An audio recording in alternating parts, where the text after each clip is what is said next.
I'll wait to see your golden smile, feel of 1,000 kisses. Oh, please stay a while. I'll reach up to hold your sunlit face.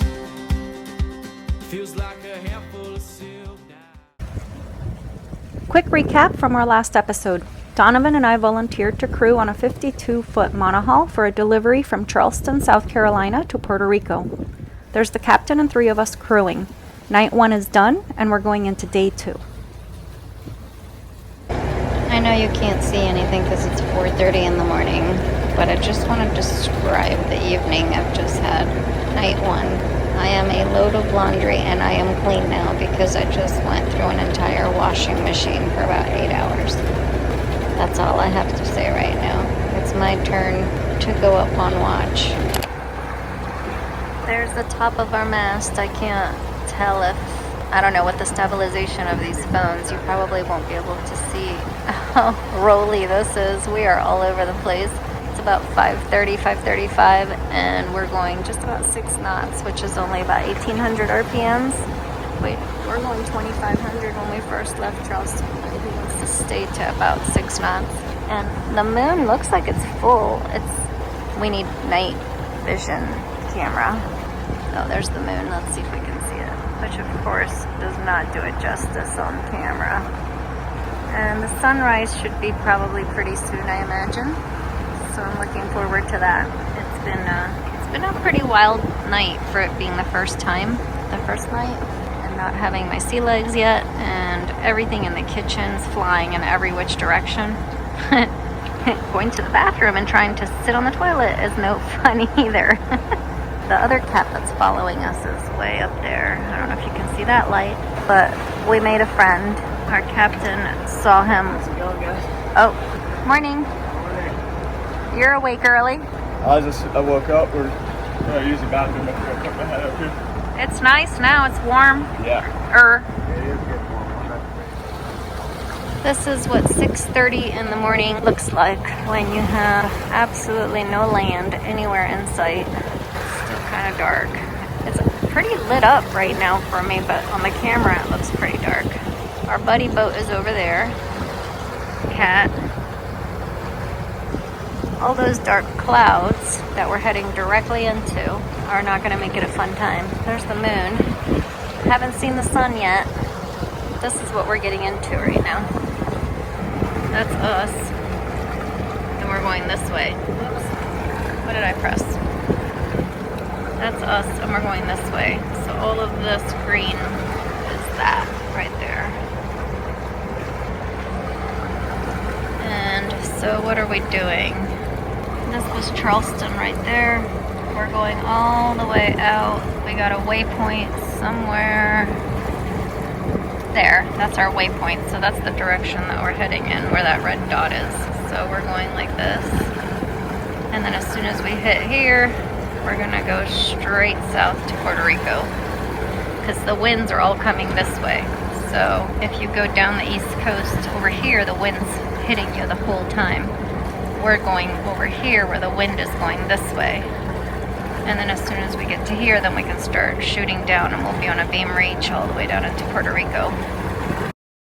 This diagram shows north as being on the left side of the diagram and south being on the right side. That makes the top of the diagram east, as in the wind is coming from Europe. Once we reach our waypoint, we're going to turn to head south towards Puerto Rico, and the wind that's coming from the east side will be hitting our sails on the left side, or port side. So basically our sailboat is the one on the right side of the diagram going southbound towards Puerto Rico, and that's called a beam reach. And our buddy boat is not that far away from us, right there.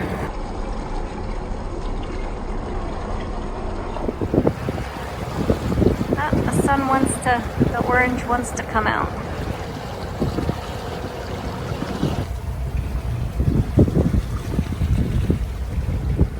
It's not so rolly up here. It doesn't feel like it. I mean, the water looks pretty calm. Well, you can tell how much we're rolling by the boom. But when you're laying down in the bed, it's nauseating.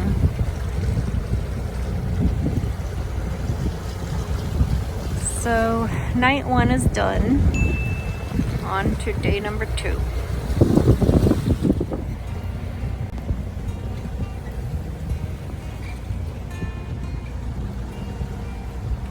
Early morning.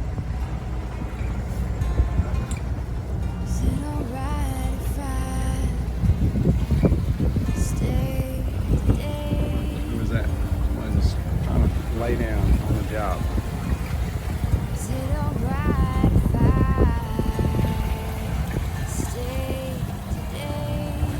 What are you having for breakfast?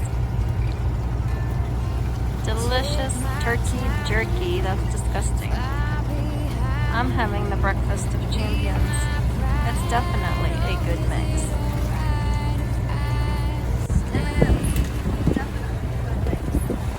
Good breakfast.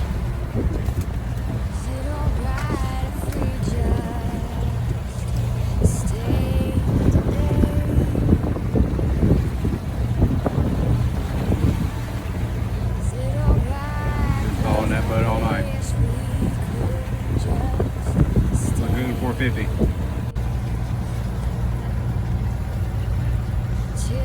What a beautiful, frigid, wet morning.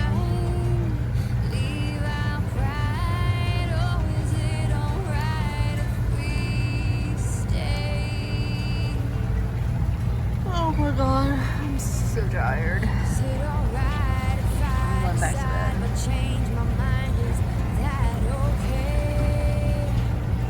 I need some warm coffee in my body first.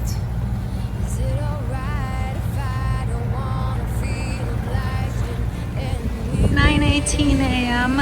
and we've been up. I never did get my nap. I was planning on it, but I drank a cup of coffee and had nothing in my stomach and started feeling pretty queasy, so I haven't had breakfast yet. I'm trying to let my stomach settle. I feel like I have a hangover and I haven't had a sip of alcohol since 2014, so this is interesting. But the cat is pretty close now to us. I think they got 3 reefs on their sail because it's tiny. We've talked to them on the radio a couple of times. We're gonna put the sails up in a little while so that we can conserve some gasoline. But this is pretty much our view. It doesn't suck. Definitely can get used to this, though it is very, very rolly. Everything down in the salon is just swaying, and you hear clanking noises every 2 seconds.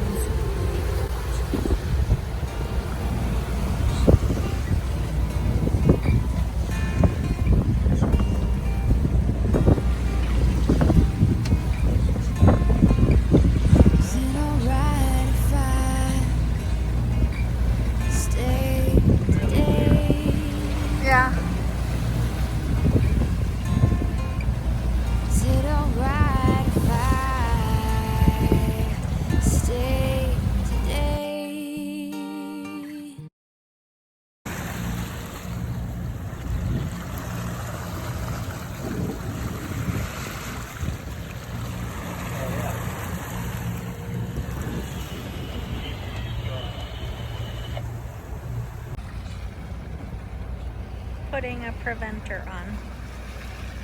In order to know what a preventer is for, we need to understand what an accidental jibe is. When you want to turn the sailboat in a different direction, the direction that you turn in can make a huge difference. If you turn the bow towards the wind, it's called tacking. If you turn the bow away from the wind so that the back or the stern of the boat gets hit by the wind first, you risk losing control of the mainsail such that it swings violently in the opposite direction, which can be dangerous, especially if someone gets hit by the boom, and you also risk capsizing your boat. In most cases, the boom is pretty stable and its movement is predictable, but if the boat is sailing with the wind behind it, there's always the danger of an accidental jibe. So a preventer is basically a line or a rope of similar strength to that of the main sheet that you tie to the boom on one end, and the other end you tie to a strong point of the boat, like a cleat. So in a way, it prevents the boom from flying from one side to the other violently.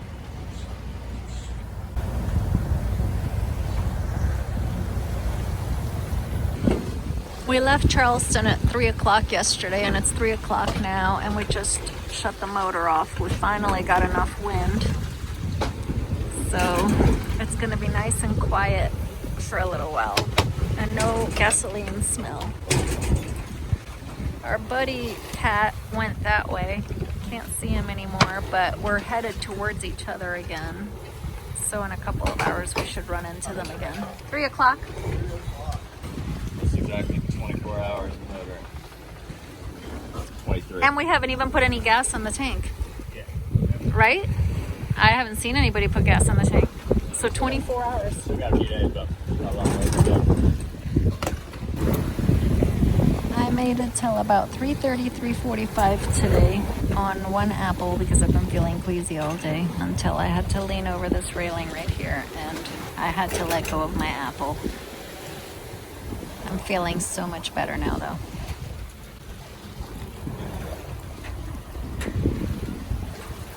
Yeah, so they left New York City in May of 1969. Across the Atlantic, went into Lisbon, down to the Gibraltar, down the coast of Morocco, around the Canary Islands, back up through Gibraltar, into Italy, Sicily, Albania, Greece, Cyprus, Israel, down the coast of Egypt, Sudan, Saudi Arabia, Yemen, Somalia, Tasmania, Madagascar.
Evening, it's Thursday, December 2nd, and you're looking at a live view of Falcon 9 as it awaits its 6:12 p.m. Eastern Time launch from Space Launch Complex 40 at Cape Canaveral Space Force Station as we prepare for liftoff of the 48 Starlink satellites and the 2 Black Sky satellites. T-minus 30 seconds and counting. T-minus 15 seconds and counting.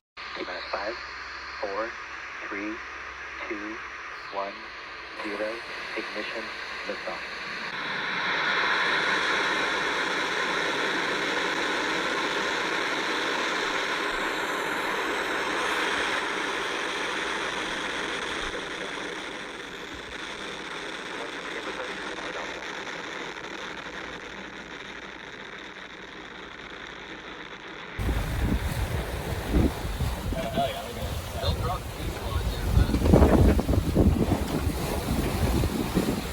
rocket.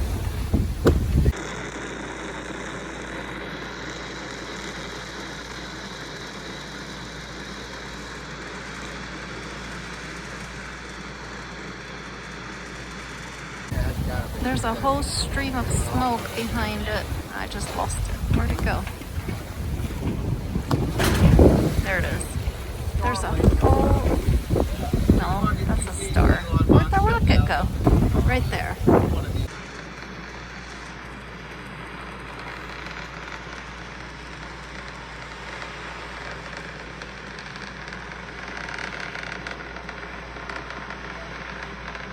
Nominal power and telemetry.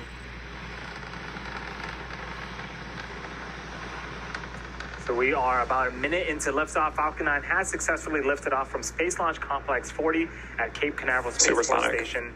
In just a few seconds here, we are expecting the call out for max Q. That is the period where the vehicle will experience the highest amount of aerodynamic pressures. Max Q. And there was the call out. There's a whole bunch of smoke coming off the bottom of it. That is the coolest thing I've ever seen. God, I wish I could show it on my phone. So neat. Starlink is a satellite internet constellation designed and manufactured by SpaceX that can provide high-speed, low-latency internet to people living in remote and rural locations around the globe. Today's launch will be our fourth rideshare mission of the year. This launch will be a longer one as we are reverting to a circular orbital insertion, which requires 2 burns of the Merlin vacuum engine on the second stage.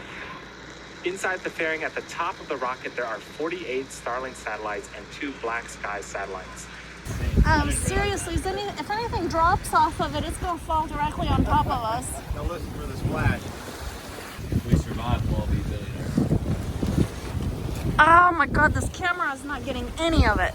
Black Sky is a global monitoring company that combines space assets with advanced AI and machine learning analysis to provide customers a first-to-know advantage. The 48 Starlink satellites, they will be inserted into low Earth orbit and bring us one step closer to near global coverage of the populated world in 2021. That is wild. That is unbelievable. Except I don't think he's going up. Is he going up? He looks like he's going sideways. He's about to go behind the sail. Yeah. Austin Towers. Hell yeah. Look at that big. Oh, there it is behind. See the fuel cell? See it? Where? Back on. Down here. Wait, it's gonna fall on the water? There it is, buddy. Oh, now you need to. Yeah, there it is. Get your phone on it. Where? Stage 1 landing burn. So there's the call out. The landing burn has begun. Terminal guidance. Just a few seconds here, we're going to see if we can land this first stage booster for the 9th time. Stage 1 landing leg deploy.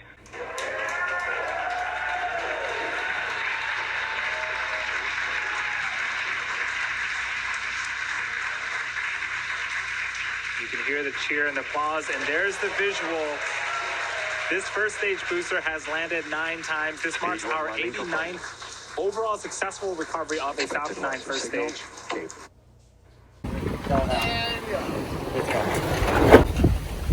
Where's it gonna land in the water? It's in the water over there, yeah. I mean, shouldn't they have given us a warning?